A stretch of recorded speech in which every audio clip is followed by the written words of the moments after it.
Hi, everyone. Welcome back to your home of Dutch football. It's Football-Oranje, a new podcast for you, focusing on the Dutch Eredivisie. I'm Michael Statham, joined by Mike Bell. The two of us are going to talk about the Eredivisie at the winter break stage. PSV have possibly recorded, wow, I don't know. What do you think? Are they the best team to have ever graced the Eredivisie with 16 wins from 16 to start off a campaign? It's incredible, an absolutely incredible start. We'll get into talking about them. The win over RZ. Feyenoord, of course, being just behind there, still in Europe. Ajax also still in Europe, recovering now, climbing the table. All things we'll be talking about in this show, plus much else besides. So do stay on for the full show so we can talk about lots of Eredivisie teams. If you're new to us, do subscribe to wherever you're listening. This show is out on YouTube where you can see us, Google Podcasts, SoundCloud, Apple Podcasts. Listen wherever you prefer. So, Mike, what did you think then of PSV's magnificent start? Basically just brushing aside RZ, who'd only had one shot the entire game. It was complete domination. Where does this rank in all the years you've watched Eredivisie? How good are this PSV team? It's tough to say. I think the stats-wise, I mean, there's nothing you can say against them. I mean, they're scoring goals left, right, and centre. They've got a plus 50 goal difference after 16 games, which is just insane. They've played possibly the three toughest games that they're going to have all season already, and they've won them. Away against Feyenoord, away against Twente, away against AZ, beat Ajax. 5-2 at home. So I mean, they're just absolutely hammering everyone that gets put out in front of them. And it's hard to say if they're the best Eredivisie team ever because you've obviously got the Ajax early 90s that I think a lot of people would say is one of the best Dutch sides ever, graced Eredivisie and won the Champions League. So yeah, it's tough to say that they're the best ever, but I think that going by stats and what it could be at the end of the season, they could be record breakers for sure in terms of the most games won in a row, the most points recorded in a season, most goals scored in a season. And yeah, it just doesn't seem to be anyone at the moment that can stop them because it's worth saying as well, they're doing this without possibly their best player when Noah Lang is still injured. So he's still to come back into this side. And that's frightening when you think the potential that he could bring to the attack that's already, blowing away teams. AZ, so strong at home, at times this season. And then, yeah, they couldn't even get anywhere near the PSV goal. I think that, yeah, PSV right now, going into winter break, they've won the title, they're 10 points ahead. No one's going to stop them now. And yeah, I think that it's just a case of how focusing they stay between now and the end of the season to break the records, to go unbeaten all season. Yeah, it's going to be interesting to see how they do in the second half of the season. If Peter Bosz can just keep this up. So there's lots of talking points about PSV. How good are this team in respect of some of the best Eredivisie teams we've seen maybe since the turn of the millennium. I think the Ajax team of 18-19 come pretty close to that. Would they beat this current PSV team? I think the style is really interesting with how Bosz has got them playing. So attacking. And I know we kind of expected that when he came in, but he's got square pegs and round holes, but they kind of work. So playing Schouten at centre back, if his team were up against it and having lots of defending in a game, that wouldn't work at all. But when you've got RZ today pinned back, him playing at centre back works because they're going to have lots of the ball. It just constantly recycles the ball, lots of pressure. And it works magnificently then. And then you're wondering, well, how will PSV get on the Champions League? Because that is going to be the acid test. The answer is actually not that well compared to some of the other teams we've seen from the Eredivisie that did well in the Champions League in recent years. Because the style doesn't work quite so well. But PSV are still in the round of 16 after turning around that game against Sevilla. Those 3 points were absolutely huge in doing that. So let's just talk about Bosz and those tactics then for a minute. They work in the Eredivisie. They've got some fantastic players who I think we would agree will go on to doing some great things throughout Europe. Bakayoko is a great example of that. They'll probably go on to make a big transfer at some point in the future. How good are those individual players? How good is Bosz's tactics? Could it work again in the Champions League last 16? I think that you're going to Peter Bosz. I think there's a lot of trepidation with him coming back into the Eredivisie. I think that, he obviously made a name for himself at Ajax. It worked out from then. So like you could say it would be his Ajax team against this PSV team would be one hell of an interesting watch, and that'd be a close game. Because the Ajax 18-19 was kind of built around what he brought into it. Um, so yeah, that would have been interesting. I think that his tactics, as you say, work perfectly for the Eredivisie, but he's been caught out when it comes to Champions League and when he's coming up against better opposition. It doesn't work so well because defensively this PSV team isn't too strong if you can get at them.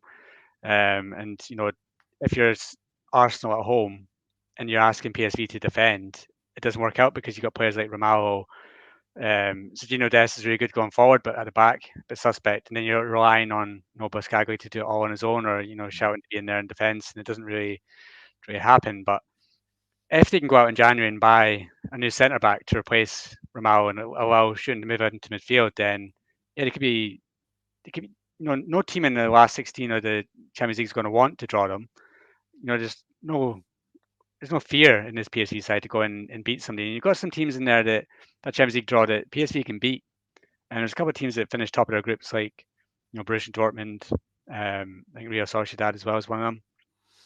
PSV can beat these sides if they draw them. So yeah, I think that it depends on the draw. But if PSV get like a Real Madrid or a Manchester City, then yeah, we'll see what limitations this side has. But right now, for the teams that are in the Eredivisie at the moment and the strength for some of these sides, don't get me wrong, beating AZ Alkmaar 4-0 away from home is a great result. But this AZ Alkmaar side are really bad at the moment. So you got to take that into account. And this AZ side are top 4 in the Eredivisie. So yeah, the league at the moment and this season isn't the strongest, but you still have to commend Peter Bosz for the work he's done and getting the best out of the individuals, especially in defence, because Romao isn't the strongest. Playing Jody Shout out of position in defence and still getting win after win after win is magnificent. And as you say, there's individual players here that will get moves. So Bakayoko is probably going to go to a big team. I know that Brentford are linked in the summer, but he should be looking a lot higher than that. Oh yeah. Joey Veerman will eventually get a move. I've seen that he wants to go to Italy or Spain. I think that somebody like a Napoli or even like a Sociedad Villarreal team, I think that would be perfect for somebody like Veerman to take that next step abroad and then try and showcase himself. Because I don't think he's ready right now for a team fighting for to win the Champions League. I don't think he's going to end up going to Arsenal or he's going to go to end up PSG or something like that. I don't think he's that level at the moment. So yeah, I think there's a few gems in this side, but at the moment it's a collective and it's a team unit that's really getting these results. It's not one or two individuals that are standing out over the rest. Yeah, unlike at final where you could argue that is happening, there are a few individuals that are playing very well, but kind of masquerading the downsides of that team this season. We'll talk more about finals and RZ later in the show. So, as for PSV, then wiping the floor with all these teams, the quality of the league as a whole, it's gone through some weird waves over recent years. It feels like there's a bit of a bunching effect going on, where there's been a weakening of the sub-top teams, but a strengthening of the teams almost at the lower half of the table in a way. So now we've got this thing where if you win 3 or 4 games, like Ajax done, then you climb the table very quickly. And in the future, you're going to have a team qualify for Europe that isn't quite so strong, and that could affect the coefficient, going forward. It's like, though, the teams, when they play the top teams, they have no fear, and that is just leading to them getting easily defeated. I think playing against RZ is an example of that. They can't really frustrate them. RZ have got the weapons to win. So PSV are able to kind of wipe the floor with these teams and win very comfortably. There isn't that team that's going to sit deep. I think RZ today should have played a bit differently. Maybe put Bazur midfield, play another centre back, Valterhoos, for example, and just do it differently. But it's that stubbornness of Dutch coaches to keep playing the way that they always have done. Yeah, but yeah, you look at midweek. Now, I don't want to get into bashing Pascal Janssen too early, but in midweek against But it's coming. Warsaw, yeah, it's coming.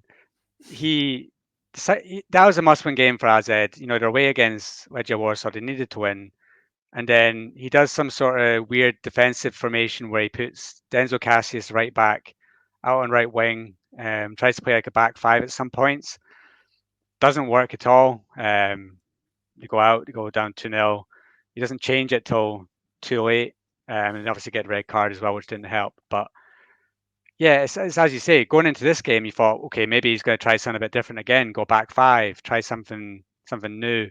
Maybe play Ruben van Bommel up front with Pavlidis. Have two quick players up front. Yeah, I agree with that. Go a back five, two wing backs. Mm.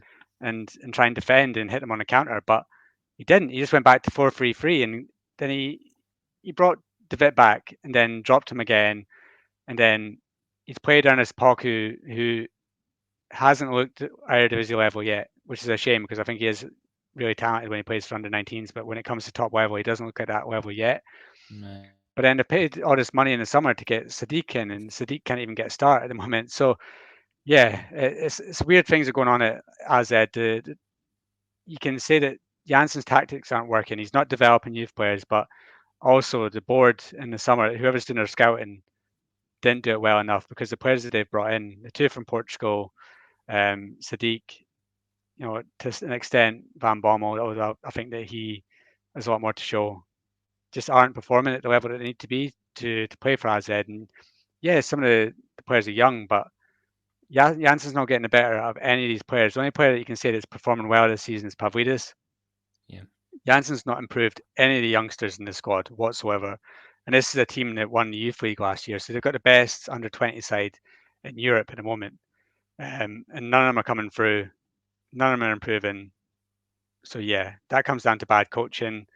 He's not getting the best out of his players. And what the performance that they put in today was shambolic. So yeah, you got to think that somebody with a bit more now is bringing through youngsters needs to come into AZ because that's what they need to improve. And you need teams like AZ, you need teams like Ajax, you need teams like the Herenveens and Spartas to bring through your youth talents quickly, improve the squads, get the teams better to then challenge teams like PSV who can go out and buy players. So yeah, it's not happening at the moment. And that's why you're seeing like somebody like PSV who can spend money, wiping the floor with the teams around them. Let's move on to AZ then, because the bashing has begun for Pascal Janssen. We even got a tiny bit of stick on Twitter the other day for bashing him a little bit, and people did agree with us and were agree with our criticism of Pascal Janssen. We were fortunate enough to interview the man. He's a good coach in some ways. He's done well for himself to climb through the rankings at RZ and become the head coach. However, he hasn't been flexible with his approach this season. It's really showed. The weakest part of the squad seems to be the wingers. Is it the scouting in general? Was that Janssen's fault not developing them? I wonder. But he still insists on having a 4-3-3, which relies upon the magic of the wide players that aren't really that good enough or haven't been developed enough to play well in that system. There are some things that are quite critical to AZ play. I mean, Wolfer, the left back, he's trying his best, isn't he, to bomb up and down. It's still a big feature of their play ever since Edo and Vindal. But Pavlidis, he's been carrying the team, he's been scoring the goals. And today, when AZ couldn't kick the ball, they had no midfield presence, couldn't create anything. You could see they only had one shot the entire game. It was in stoppage time. So yes, whilst PSV were impressive and dominant, AZ were terrible. Awful, and have been getting worse as the season's been going on, rather than the other way around. Yeah, and it's hard to see how it improves because the money's probably not going to be there in January unless somebody like Pavlidis goes, and then if they let him go, then who are they going to bring in that's going to be able to carry him like he has? Pavlidis scored 18 goals this season, so yeah, that'd be a worry for me because right now they're out of Europe. They're fourth in the table. They're out of the title race. What's going to make Pavlidis stay in January? If a club like Stuttgart comes in January, why would he not leave AZ at the moment? Looking around him, looking at the players he's playing with, looking at the ambition of the club, who aren't going to spend money, who aren't, they've got somebody like Janssen in charge who's not improving the team. Why would he stay and waste another 6 months of his career in AZ when he can go out and play in the Bundesliga and improve his career and make a name for himself? So yeah, for me, that's why if I was an AZ fan, the club seems to be going backwards at the moment and nobody's stepping in to be a leader. Janssen's not the man. The team, as I said earlier, the team right now is built for 5-3-2. You got somebody like Bazur who excelled for Vitesse in a 5-3-2 that can play that role really well. You got Providus up front who could do really well with somebody like Van Bommel next to him, Sadiq, somebody fast. You got Wolf, as you said, likes the bomb forward. He would be a perfect win back. So yeah, but Janssen just seems stubborn, will not play it, cannot decide on which two wingers to play. He chops and changes them every single game. Van Bommel will start, Van Broder will just start, Poku will start. Odegaard will be played out on the right hand side. And then the best one of all of them, I think, the one that shows the most potential is Jadon Adai, and he's just sat on the bench. So it's difficult. It's for me. If I was in charge of AZ, I'd be looking for a new coach. But do you see that happening? Because I really don't. No, I don't. I think that for some reason Janssen's got a reputation for some reason as being a good coach. I think it's because he's linked to Rangers. That AZ think they've got something a bit special there. But yeah, it annoys me about AZ is that whenever you have a go at them, you go, oh well, we're not, we don't spend money, we don't have this, we don't have that. But they should be this club. They should be challenging for the title. When Van Gaal was there, they won it. Show a bit of ambition, show a bit of, want to actually become one of the top three sides in the Eredivisie and challenge PSV, challenge Feyenoord, go for it. Not just be like okay with being, the fifth best side or the fourth best side in the league. Because they need to go out and they need to bring in a new striker. I think Myron Boadu would be perfect. Bring him back. You need to go out and get a new midfielder. I think the midfield's really weak, aside from Jordi Clase. And then, maybe switch up the formation, try something a bit different in the second half of the season, or it's just going to be more of the same, more disappointment. Because right now there's the club going backwards for me. I fully agree with you. And the European exit, essentially the hands of Legia Warsaw, like that's embarrassing. They are so much better than a team that's sitting 7th in the Polish league.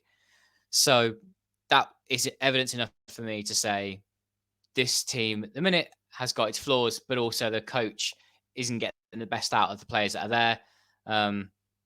So yeah, for me, it has to go, but I don't think he will. So that's going to be their season now, isn't it? It's going to be, can they stick to being the top 4? Do Ajax overtake them in the end? They finish 5th. Let's see. Feyenoord surely should be next on our list then.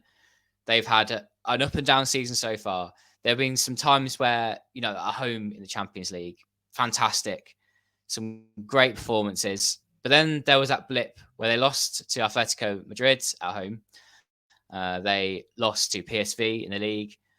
And it's not been smooth. But then you've got like the 1-4-0 this weekend against Heracles Almelo. But then that's not exactly difficult to do. They have had an embarrassing time of it, Heracles. And then there are some players who I would think, if you ask me to pick a team of the season so far right now, which I have done, I've got a few final players in there because there have been some standout performers. Santiago Jimenez has been brilliant. He's missed a couple of sitters, but otherwise he's been brilliant. His left foot's great. Calvin Stengs has been redeveloping himself. Quentin Timber really coming into his own this season. Some impressive performers. However, they are in the same kind of region of the table as Arsenal and Twente at the minute because PSV are so far out ahead. That's hard though. You can't win every single game. PSV can, Final can't. And they would otherwise be in a title challenge. I think Arne Slot was saying something like, do they not have more points than last season or the same amount of points as this stage last season? And that's why he's not all that disappointed. But I think for me, the difference between this season and last season is that Feyenoord, their players have won the league already. And that extra bit of fight that you need isn't quite there. I'm not questioning their motivation or the head coach necessarily, but they've done it. And where is that extra oomph to go on and do it again? Maybe that 1 or 2% isn't quite there. Yeah, I think if you asked us at the start of the season, going into January, one team's won every single one of their games. Try and guess who it is. We would have said Feyenoord. We would have said, that'll easily be Feyenoord because they've got the best squad, got the best head coach. Their bench is so strong, and yeah, they've got young talents they can call on if they need to. So I would have thought that the Feyenoord would have won the league this season, but it's not turned out like that. It's just because I don't know if the Champions League's been a bit of a distraction for them, but yeah, they've not performed at the same level I think as they did last year. But then again, PSV have been an absolute freak and just started hammering everyone. So you've got to look at that and say, okay, Feyenoord are doing what they probably did last season, but they've got somebody else that's just doing something miles ahead of them. So you have to just look at it that way. But yeah, I think that if I was a Feyenoord fan right now, I wouldn't be too disappointed. The Champions League campaign was a bit disappointing. I think that you can take away the loss against Celtic. I mean, they're already out at that point. It made changes. I think if they actually played full strength and were actually needing to get something out of that game, they probably would have. Yeah. But yeah, I think the killer one was the away game to Lazio. I think that losing that one was the nail in the coffin for that. You can lose home and away to Atletico Madrid. They're a tricky side, but Lazio were the team that needed to be away from home or at least get a draw, and that didn't happen. So yeah, disappointing. But I think the Europa League's a competition that suits them, so I think they can go quite far in there. I think they can go on a good run. It's a competition that they can look to maybe get to the final of and possibly even win if they go on a good run. So they might not get the league this year, but they're still in the KMV Cup, still in the Europa League. It can still be a really good season for them. And the second will get them back into the Champions League. So if these players want to keep performing at the highest level, they're going to fight until the end of the season to make sure that they're top two, make sure that they're in a good cup run, and make sure they go far in the Europa League. Because if they drop off now, then players like Santiago Jimenez, yeah, he's got a big cups fighting from now. He's been linked to Chelsea, Bayern Munich, or even linked to him this week that I saw. But he's got to maintain this level past January and into the summer for those clubs to still be looking at him. Because if he drops off now, has a few stinkers, and then Feyenoord finish third, get knocked out of Europe easily, then maybe he won't be there, and maybe he will be going to like a mid-table Premier League side, or maybe like a Fulham. So yeah, he needs to keep up, and same with the rest of the Feyenoord players, because if they want to get that next move to a big, massive club in Europe, they need to start improving. And yeah, the title might be too far away from them, but I still think they've got a good season ahead. You seem very optimistic about the Europa League. I'm not so much. Some strong teams in there. I mean, any of the English teams, West Ham, Brighton, Liverpool. We've got Atalanta, Villarreal, Bayer Leverkusen. Then there's some teams that have come second in their groups who final could face the next round. Roma, hate Roma now, don't we? A couple of French sides, Sporting, Marseille. So I don't know. I don't share your optimism right now. Why do you feel so good about it? Because I think that the Kuip, I think, is a special place. I think that Feyenoord have gone on runs before in Europe that they've relied on our home form. And you mentioned teams like Atalanta and Roma. They're not in their leagues this season. They've not been at the usual level that we expect them to be. Roma got beat 2-0 off Bologna today. Marseille, I don't think they're at the level that you'd expect them to be at. Somebody like West Ham, yes, they're strong, and Mohamed Kudus is carrying them at the moment. But are they, unbeatable? I would say no. And Brighton haven't even been that great in the Europa League so far. So I think that if Feyenoord to have a go at them, then I think Feyenoord can beat them. Feyenoord on their day at their best shouldn't fear anyone. And I think the Europa League is a good competition for them, because if they went far in the Champions League and finished second and then got Man City, they're just going to get knocked out. So I think the Europa League gives them more of a chance to go far in Europe and then some of these players to impress. And I think that he's got the squad depth to go far in this competition if they get a kind of draw. I would want to avoid Bayer Leverkusen. That's the team that I think that they'll struggle against. But I think there's teams in there that Feyenoord on their day can beat. I love the confidence, and I know that I've tweeted out this season the home record that Feyenoord got under Arne Slot. That was ended by the defeat to Atletico Madrid. But there have been some off performances this season that have worried me a little bit, but hopefully it will improve. I was just a bit annoyed by Rami Zaruki's performance against Celtic, and it sings out where I'm like, you're having a good season, mate. Well, I don't know what you're doing there. With that penalty, he's a red card, a walking red card, as they say. Yeah, little bit disappointing, and here Child as well. A couple of games this season in the bigger games, let himself down a little. What is it? Do you think that's just? Do you think it's just that PSV being so good that we're comparing final to that, or has there been a dip? Yeah, it's difficult to say because Feyenoord have been that good. I mean, if it's not Feyenoord, sorry, PSV have been that good. This PSV weren't there last season. They didn't play like this. I'm not saying that was why Feyenoord won the league. I think Feyenoord were by far the best team in the league, the best squad. But yeah, there's players that Feyenoord have signed this summer that haven't lived up to expectations. Zaruki's one of them. I think that he's not. They went out and spent all that money on Ueda as well. We've not seen much of him. But that's because Jimenez has been the standout, and I think that Saul likes to rotate his wingers as well. I think we saw Dilrosun play for the first time in forever today. He actually played quite well. But Minty's been there. They've had Ivanusek, who goes hot and cold as well. I expected more from him. So yeah, some of the players that have come in haven't. Yeah, some of the players that have come in haven't really lived up to expectations. And Gertrudes, when he's players that's hot and cold, I think that in Eredivisie has a really good game. But then when he comes up against a good opposition, like you see it for the Netherlands, then he has a very shaky game.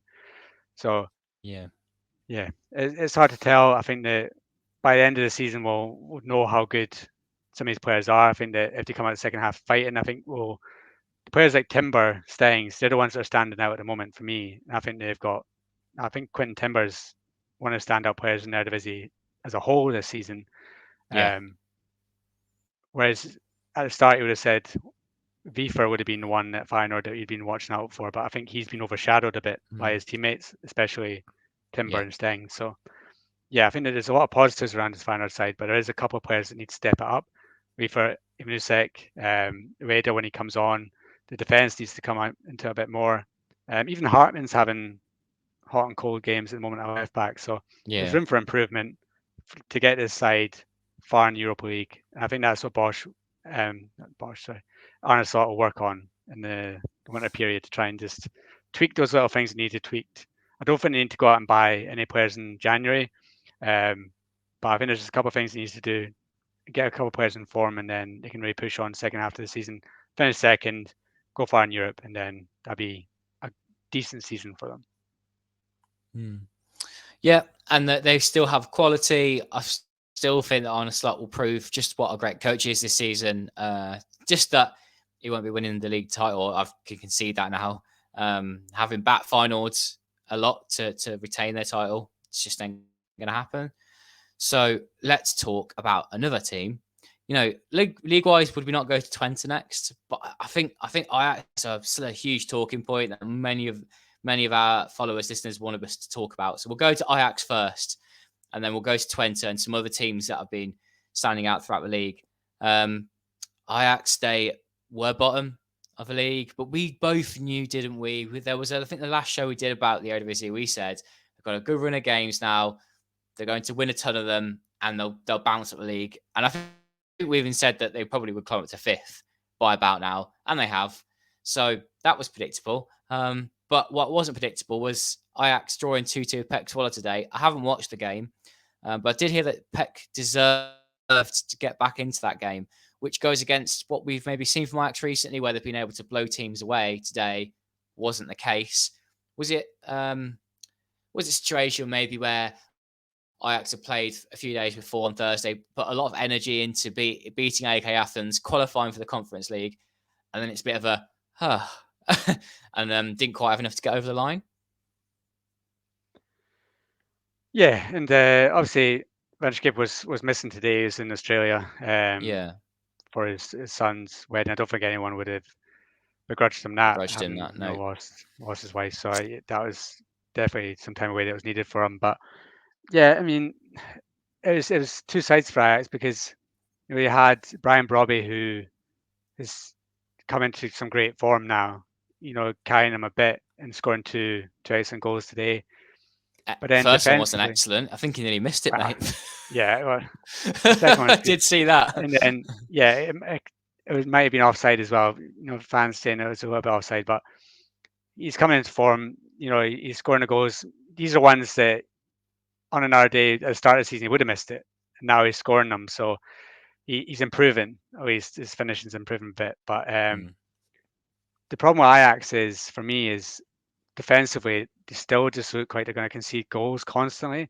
Even in the Europa League, the game that they had on Thursday against who did they beat on AK Thursday? Athens. AEK Athens. AEK Athens had chances to score. They didn't take them. And that's the problem with Ajax at the moment. They're conceding so many chances at the back. And Pexvola scored 2 of them. And Pexvola had more chances. Pexvola could have been 2-0 up by the time Ajax scored. Luckily they weren't. So defensively, they're still just all over the place. So that's why they're not getting results constantly. And that's my fear for the second half of the season as well, is that, yeah, they'll beat the teams that are bottom half at home usually, but then they'll come up against a team where they'll take their chances. Then they will get draws. They will get defeats away from home as well. So I don't think 5th place for them at the moment is nailed in. False. Because defensively they're not good enough. But that could change in January. There's talk about them going out and buying some players. So we'll see if that happens. If Steven Bergwijn does get a move to Saudi Arabia, he's denying it. He's saying his family's happy in the Netherlands, but money talks. So we'll see if that happens. If you get 20 million in for him, would have got and spend it buying out a couple of defenders, which is desperately needed. You need a new midfielder. The balance of that midfield is just well off, and that's why they concede so many chances. So if they can get 2 to 3 players in and improve the defense and defensive midfield, then yeah, they can go on a run in the second half of the season and then possibly overtake 4th, maybe even go for 3rd if they really go for it. But yeah, there's still a lot of question marks over this Ajax side, and I don't think that just because they've risen to 5th isn't because they've suddenly become really good. It's because they've got some results. I still think that defensively they're far off what they need to be to challenge for top 3. There's a lot of talking points in what you said there, Mike, and I agree with some of it, but I disagree with some of the other points. I think Ajax have had a massive turning point, and a lot of it has been confidence. Getting wins in the first place, John Van Hip just being a good people person, I think, has been a good start. Maurice Stein and Sven Mislintat, they weren't those people. I was surprised with Stein, but then maybe the stress of the job just got to him. So John Van Hip's come in, sensible, and yeah, confidence is a big part of it. Tactically, there are some tweaks. Ajax play a really high forward line now whenever they have the ball. They're able to just fire passes into this like front 4-5, and they've got skills to sort out what happens in the final third. Then it's quite nice to watch. They've got plenty of talent, especially when at home, to do things like that. Robbie has gotten better. He's using his strength as advantage, which is what he needs to do for a long time now. But yeah, defensively, is it that Ajax are wide open? Is it the midfield? Or they're just more attacking? I think it could be all of those things. There are some poor defensive errors still happening. I do think they're going to finish at least 5th now, Mike. I'm not sure why you're doubting them possibly dropping down the league a little bit. I mean, I don't think you're predicting that fully, but you're saying there's still a chance of it. For me, I don't know if that's going to happen. I still think they're going to win too many games to hold off the likes of Go Ahead Eagles, maybe not NEC Nijmegen, Heerenveen if they can win some more games. Sparta, they have got those wins now in Amsterdam to come, I think. But I did look at their fixture list, and we did say, didn't we, these were going to be some easier games in late autumn.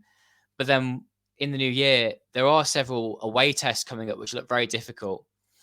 And I agree with you there. They are going to drop points away from home. They are going to struggle defensively. But I still think they'll get enough wins throughout those games. Struggling to beat NEC Nijmegen 2-1, I think it was a tight one. It's not what you expect for Ajax. You think they might blow them away, but no. They'll have I think a lot more ups in the second half of the campaign anyway. And getting into the Conference League as well. Do we not think they'll get past a few teams in that competition? And not saying they'll be a contender for it. I really don't think they will be, but they can beat the likes of Mulder and are Bodo Glimt in that competition or in the Europa League. Just those kinds of teams that Ajax can beat those home and away if they're able to get that form into Amsterdam. They'll be fine for me. Yeah, I still think they'll finish fifth, but I'm not saying I'm just saying it's not nailed on. I think that if Might even overtake RZ now. if in January this Ajax side went out and signed nobody, if they just kept this side, then I would say they'd struggle to finish fifth because I think Okay. defensively they are still too open. I think that the real problem is the wing backs. I think that Wrench has got on better. I think I'll give them that. But on the left hand side, they're far too open and they rely heavily on Hato making very last minute challenges. Sometimes it doesn't come off. Sometimes he can make a mistake as well. He's still only 17. I think that having him as a leader at the back is a testament to how good he is on the ball and how calm he is at times. But the fact that he's the leader of this team shows you how much is lacking at the back as well. I don't think the new signs have worked. I think that some have been really poor. I think goalkeeper wise, Ramai's a step up from Gorter, but still not great. So I think that if this side went out and signed nobody in January and kept going with this side, then I think that fifth would pretty likely, but I don't think it'd be nailed on, and I still think they'd drop quite a lot of points in the second half of the season. So even though I think they've improved under Skipper, I think deserves a lot of credit for what he's done since he's come in. He's really steadied the ship, and he's actually got the fans on side, which I think is something that Morstein never had. The fans want him gone very quickly, whereas Van Schip has a lot of credit with the fans. They're applauding him today after 5 minutes. I think the F side, the ultras, wrote a message to him today saying like enjoy the wedding. He's like one of the only people that's actually stood up and helped Ajax this season. So yeah, I think he deserves a lot of credit, but I think that on the pitch, there's a lot of players not playing to their level, and I think that until we see what their side's going to be like midway through January, I can't say for certain they're definitely going to go far in Europe and they're definitely going to go and get a fifth position because I still think there's a few, poor results in this side. I wouldn't trust the scouting to go out in January and bring in the right players, even though Mislintat's gone. Like, who are they going to go out? Because even before that, it was Huntelaar making decisions and signing players that he didn't even scout. So, yeah, whoever's in charge of scouting now, I hope he's a big step up from what I've had in the previous few transfer windows anyway. I think after what's happened at the club over the last summer, over the last couple of years, that stability is important. I don't think they're going to go and get anyone. I think they'll stick to what they've got because in attack they have enough goals. Robbie and Akpom. Love Chira Akpom, by the way. I'm really pleased he's working for him now. Good to see him scoring some goals. It's midfield, isn't it? The defense, yes, is wide open sometimes, but they've got enough bodies there. Midfield, I'm not sure they do actually, and I think a number 8 or probably number 6 would be important for them to try and get him. But I also don't want them to go out and get like I can't remember his name. That's how bad he was. But remember when they used to sign like 30-year-old midfielders? They've had like Grilic, they've had Poulsen in the past. They had this other guy as well, didn't they? They've had some proper poor players come play for Ajax, and they'll be like, we'll keep playing them because they're experienced and they're a defensive midfielder. And yeah, that's not quite what I mean when I say they need someone in there like that. But they do need a player that isn't just going to be really young. I think he's a sensible number 6, can break up play and then just play the simple pass. And Kenneth Taylor has improved. Wrench has also improved, like you said. But going forward long term, they're not going to be the answer. And the club has to try and find a way of moving on from those players. But do like Kenneth Taylor on the ball. I think he had a great finish, didn't he? And one of the games recently, it was a beautiful goal. But when the I've seen memes about it. That's how bad it is. Like defensively, he just doesn't have that presence in midfield. He can't be there and everywhere kind of thing in midfield. He's easily played through. Yeah, and I think that there's players that need to step up. Tahirovic hasn't been worth the money so far we got from AS Roma, and I think even Carlos Forbes. There's a lot of excitement when he got brought in, and he does have a lot of pace. When he walks watch him. He's so fast, but it's what he does on the ball that's not good enough. So there's players that need to step up in the second half of the season. There's a room for improvement, but I do think that they will go out and sign at least one defender and at least one midfielder. And I think it's desperately needed. And then we'll see if anyone goes, because I do think there's a big question mark over Bergwijn. Okay, let's move on to another team, FC Twente's term. They're in the top four, the runaway top four. That has been quite prolific this season, getting loads of wins. I've enjoyed watching them when I've seen them from time to time. They have been dropping points though in the past couple of months, some draws here and there. Last season they didn't get any results away from home, it seemed like, but now we're expecting them to get the wins. Sam Stein has been a nice revelation in attacking midfield. Does he kick on at some point? Maybe get into conversations with the Dutch national team? We'd have to see. I like the team. I really like Joseph Osteen, the head coach. They continue to be a good team. They continue to be okay. I think the story around them would be if they finish third, they get into the Champions League. And for Twente, that is massive. We said about RZ, no, we're not having that ambition sometimes, and the fans as well, also lacking it a little bit.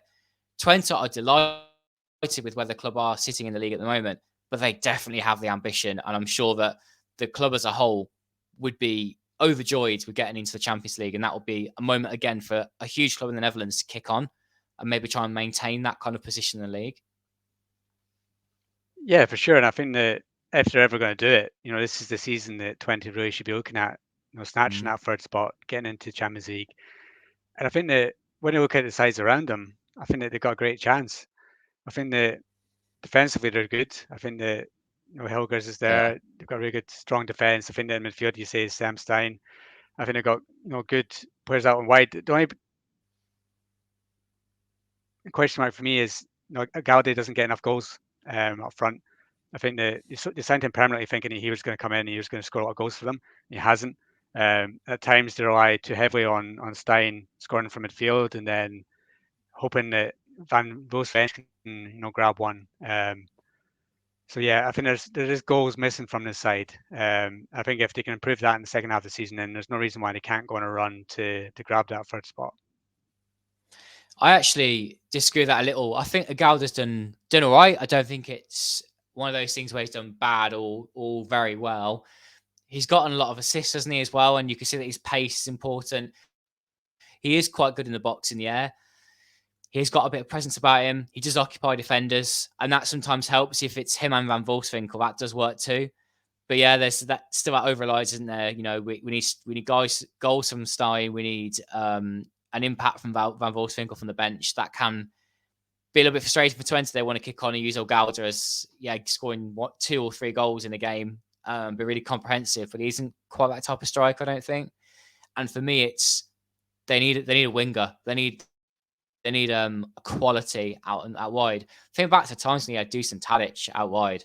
That was quality, wasn't it? That's the kind of play they'd love to have right now. And whilst Dan Rotz has definitely improved from the start of the season, I was massively critical of him. The fans wanted him out of the team.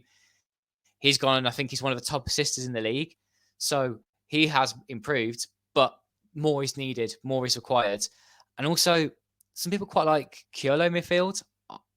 I'm not really a fan for me. I think he's quite mediocre. But I do like Sadilek in there. I think he brings a lot on the ball. And yeah, the back four, they won a lot more praise to me last season, the season before. This season, it's okay.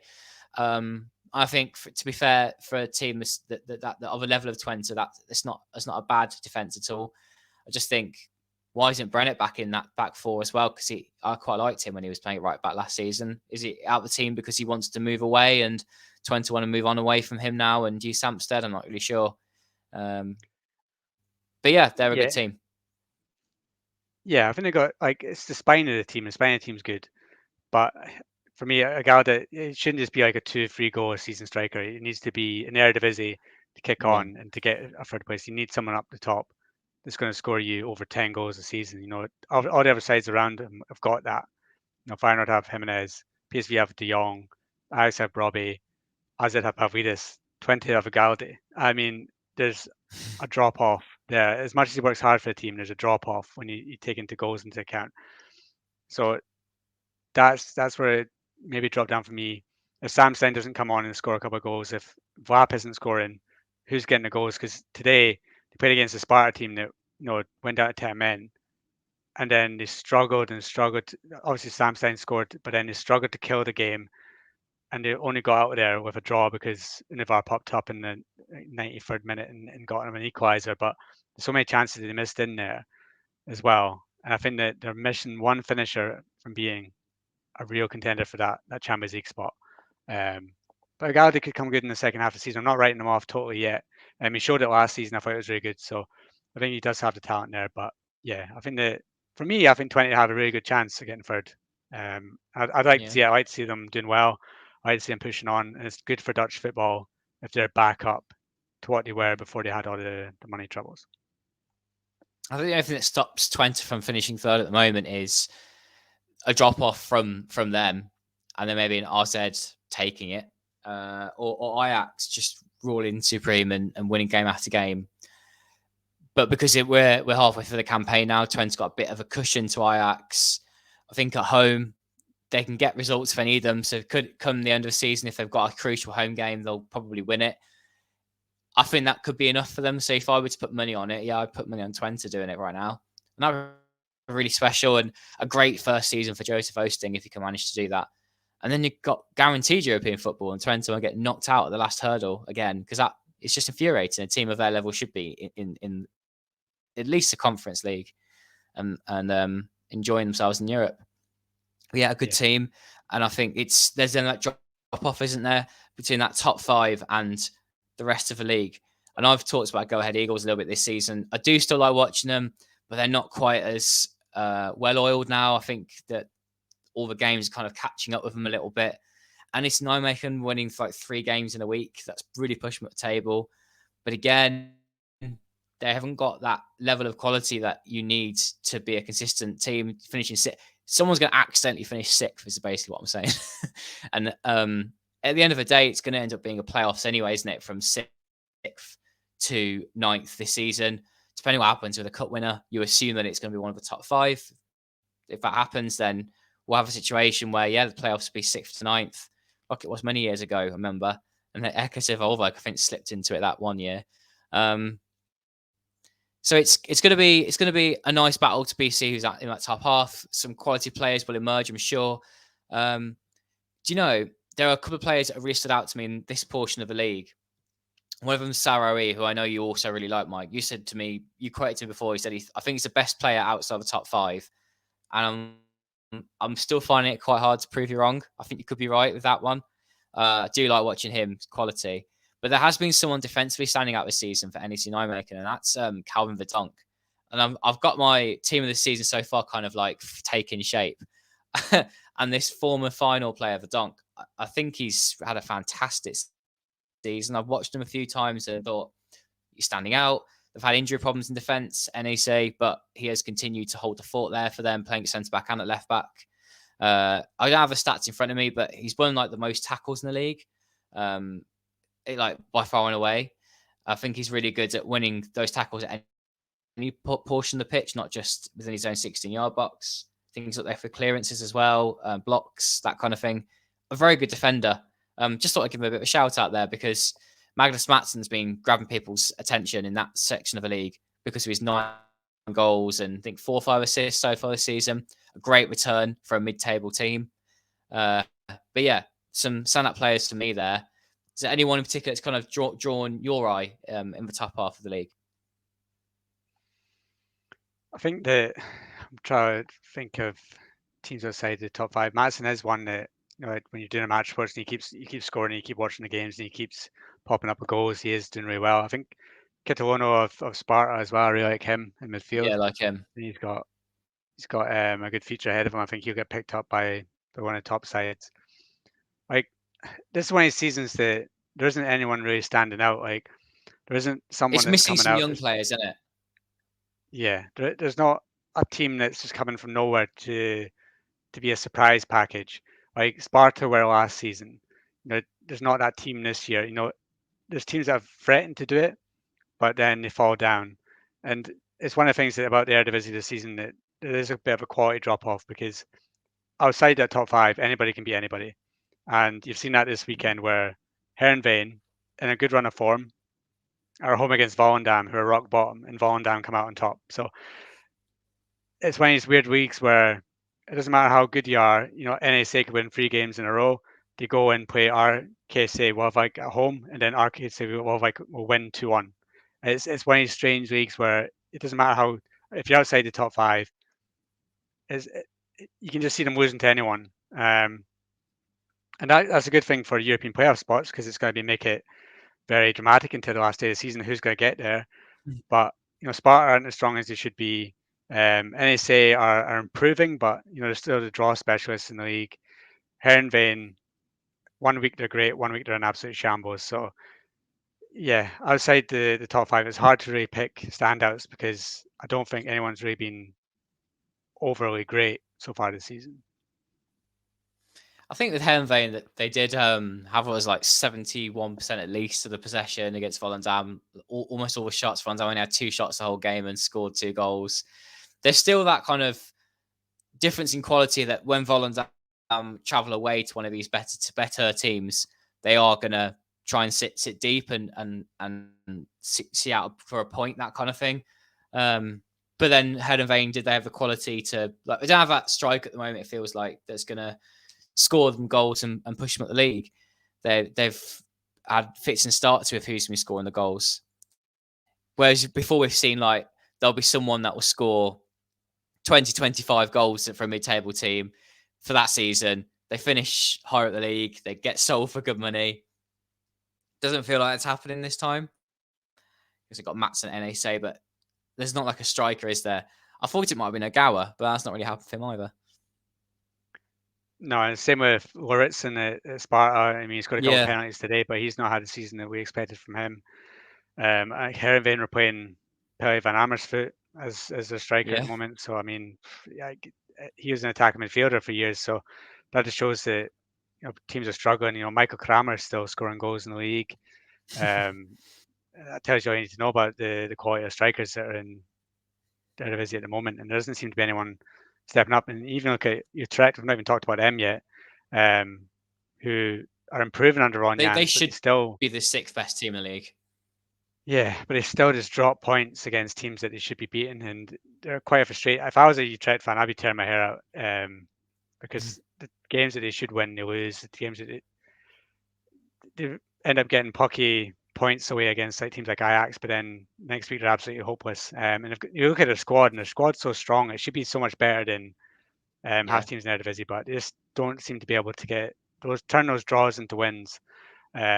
Even though I think Ron Jans is doing a good job, he's taking them, he's on an unbeaten run, but he needs to turn those draws into wins and get them pushing up to get that 6th spot, because that's where they deserve to be. It's where they should be with the players that they've got, but this is something not clicking on the pitch at the moment that's stopping them from doing it. Yeah, they've spent money in the summer as well, and Ron Jans has come in and turned the ship around, that's for sure. I think had you taken those results into account since he took charge, I think they'd come to be the 6th best team in the league, but they're not there yet, and they are still frustrating sometimes. It's like there's an opportunity there waiting for a team to kick on and make the most of it, but that's not yet quite happened. Like it was happening with Go Ahead, and they've fallen back a little. So let's talk about the teams at the bottom, and there's still, like, I think, a massive, massive story at the bottom of the Eredivisie, and that is Vitesse Arnhem having an absolute stink of a season. Sacking the head coach and then bringing in Edward Storing. I don't know, has it made a difference? I did watch one whole game since he took charge, and it was awful. And he goes, they conceded a goal within a few minutes, and he's saying, of course, that's not going to help the confidence. It's not what was in our game plan, blah, blah, blah, blah. And then I see that they lose 5-0 at Almere City this weekend. A team that I definitely down that part of the league with them. I think we've seen it so many times in the past 5-10 years. Mid-table teams that have got a good financial backing falling out of the Eredivisie. They're switching between owners at the moment. It didn't work with a high-profile name like Philip Cocu in the Eredivisie. And now it just feels like it's a matter of time. And it could be the next Groningen, the next Den Haag, the next Twente that went down at one point, if you remember, that are going to fall out of the league. Yeah, they're a shambles. They're terrible. You look at the squad and you think that they have the players and the leaders to get them out of this. They've still got Van Hinkel, David Proper at the back. They've got some good defenders. They've got Eloy Room in goal. They've got Manhoff is a really talented fullback. But the problem is they've got absolutely nobody up front that can score goals. They're playing Van Hinkel up front at the moment because they don't have a striker. They tried to get Fofana from PSV, but then he got injured and he's out for the rest of the season. Milic came in, I think, from Toulouse. I think he got injured as well. Even when he was playing, he wasn't scoring any goals. So that's the real problem. You don't have anyone that can score. They're playing really young players on the wings, like Jonathan's and Direct. Yeah, it's a worrying time if you're a Vitesse fan because they've got all the makings of a Groningen or an Ado Den Haag right now. They're bottom of the league. Confidence is low. They've turned to a manager who shouldn't be in charge. He's not got the credentials for me to be a Vitesse head coach at this point. But I think that the club are expecting probably to have a bad second half of the season, so they're not showing ambition and going out and get somebody that's a really good named head coach to try and turn this around. So it's a club that desperately needs 2 to 3 players in January, but whether they're actually going to get that, because you say there seems to be ownership changes off the pitch. So yeah, I think the Vitesse is a massive story because it's only a few years ago. Vitesse came into people's knowledge because of the links with Chelsea and all the loans that they had, and they're getting into Europe and they're even challenging, for KMDB Cups. They were possibly even, just times we have probably had podcasts we say if they had a couple of better players, they could challenge for a title at one point. But now they look dead certain to me to go down. They lack so much confidence, they lack a goal scorer, and they lack a top quality head coach. So it's got all the makings of being another big club that's just going to drop down, hopefully then reshape themselves and then come back and be better like Twente did, like Pex Vola are doing. So maybe they need that year down to sort themselves out. Yeah, it's a sad story when you see a big team do it. There are other leagues. I'll give an example: the English Premier League, where if a big team gets relegated, lots of people will laugh at it. And I think in Eredivisie, whilst there is that kind of humiliation of a team like Vitesse doing this, people are genuinely a bit sad to see such a big team go down and lose that reputation. I think there is that feeling. Unless you're an NEC Nijmegen fan, then you probably are loving it right now. They are just terrible, and I don't know what it is, considering they have some good players. I think it's the quality around those players you named, because there are some good players, but then there are also some other decent ones that are sitting on the bench right now, and I'm thinking they're not even getting in the team, but they should be, because they are better. I think maybe there's a bit of, I don't know, the manager wants to show he's got a bit of power, or maybe I know they haven't been playing well, but to take some players that have been better, such as Tielemans, out of the team and play Dom Journey, he's not done a thing for Vitesse for years, sticking with Merlenstein in defensive midfield, who I still think is a centre back rather than a midfielder. Like, those little things for me make me go, this is just like the writing's on the wall, isn't it? But yeah, they haven't got a striker. They've got 2 strikers, and neither of them are good enough for the Eredivisie.